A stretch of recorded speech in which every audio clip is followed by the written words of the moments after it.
fair and more sure. I am Emil Durkhiem and I am the subject that you study. Today I will tell you about social currents. Social currents are the waves of enthusiasm that sweep among the members of the... How should I make it interesting for you guys? Maybe I should do what I always do. Make things empirical, be scientific, and exemplify. On Durkhiem sir's instruction, now I, his assistant, will explain to you his theory of social currents and collective representations. Let's understand these concepts with a story of the people around you. So let's start with the characters of the story. First we have Arshi. This Pataka Kudi is nothing short of Bekhauf, Bedhadak and Bindas. Next we have our very own Geet from Jab We Met personified, Shivangi. Her chirpy and bubbly nature is sure to brighten anyone's day. Our third character Shreya is a 6-year-old stuck in a body of an 18-year-old.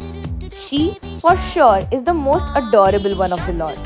And our final character, Prakriti. She is the embodiment of Parampara, Pratishtha, Anushasan. So as you can clearly see, there is nothing quite common between the four of them. So we can say that their personalities are completely isolated from each other's influence. But one day, देखो देखो है शाम बड़ी दीवानी धीरे धीरे बन जाए ना कोई कहानी दिल पर है दिलकश है दिलदार नजारे हैं आज ज़मीं पर उतरे कितने सितारे हैं अकलो होश नमी दानम हम हैं दिल है और जानम बस दीवानगी दीवानगी दीवानगी है all the hot girls put your hands up and say Om Shanti Om all the cool boys come on make some noise and say Om Shanti Om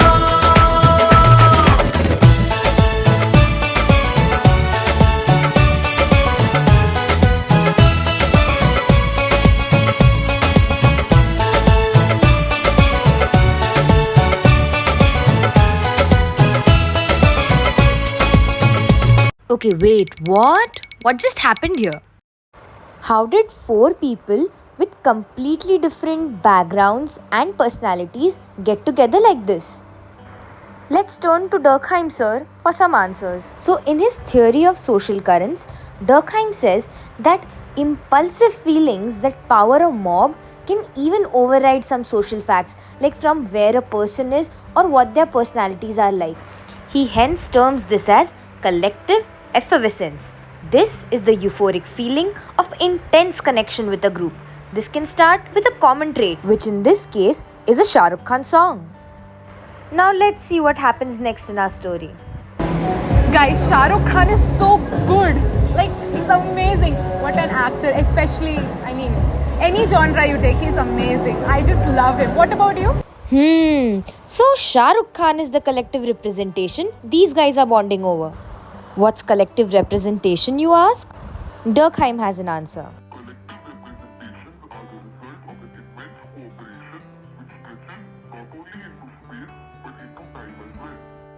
Durkheim says that a symbol that has a common intellectual and emotional meaning to the members of a group, in this case Shah Rukh Khan movies, songs and his persona, becomes a common sentiment and interconnects isolated or alienated individuals. Take an average Christite for an example.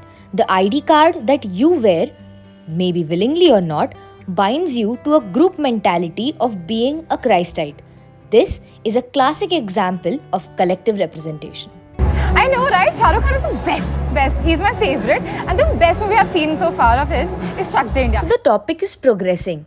Just like these waves, they don't stay stagnant. They keep moving and are not permanent.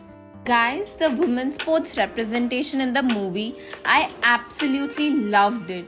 I mean, why don't we have more women's sports representation in our houses and public places? I mean, just look there. Men's sports all the time. Okay, this is getting serious now. Here, Durkheim would say that as the bunch keep on interacting, a wave of disappointment and frustration runs through them. This is a part of social currents. See how men's cricket or shared issues and mutual contempt for authorities on women's sports brought them together. You're right. Where is the representation for women? I mean, all the movies just portray, women as great. But is it really there? And what's about the social awareness for them? And it's been 75 years of independence. Do you actually feel we have reached where we're supposed to reach? I mean, feminism is just been a topic of, the hot topic of discussion. But in reality, I don't know where we are. Okay, so these girls have now gone through 4 different topics and have finally reached a more serious socio-political topic like feminism. Is this because they are individually built like this? What individual? This is sociology, not psychology. Stop this individual and all. Society. Society is all that matters. Okay, Durkheim sir, I am sorry. So, we can say that all those social currents are less concrete than other social facts, but they are nevertheless social facts because they cannot be reduced down to an individual. As this meeting goes on further, let's see what conclusions these girls reach to. Guys, I never knew that so many people had the same thoughts as me until I spoke to you guys. Tomorrow there's a parade happening on this very issue. Do you all want to join me? Definitely. Who would have known that an Om Shanti Om chorus can lead to a pro-feminism parade? Therefore, we can concur that all individuals are isolated and have different conscience. But when brought together by collective conscience, reinforced by collective representation, this makes the society sui generis. Fueled by social currents, these cumulative feelings push them to do something greater than their individual self, like in this case, a protest.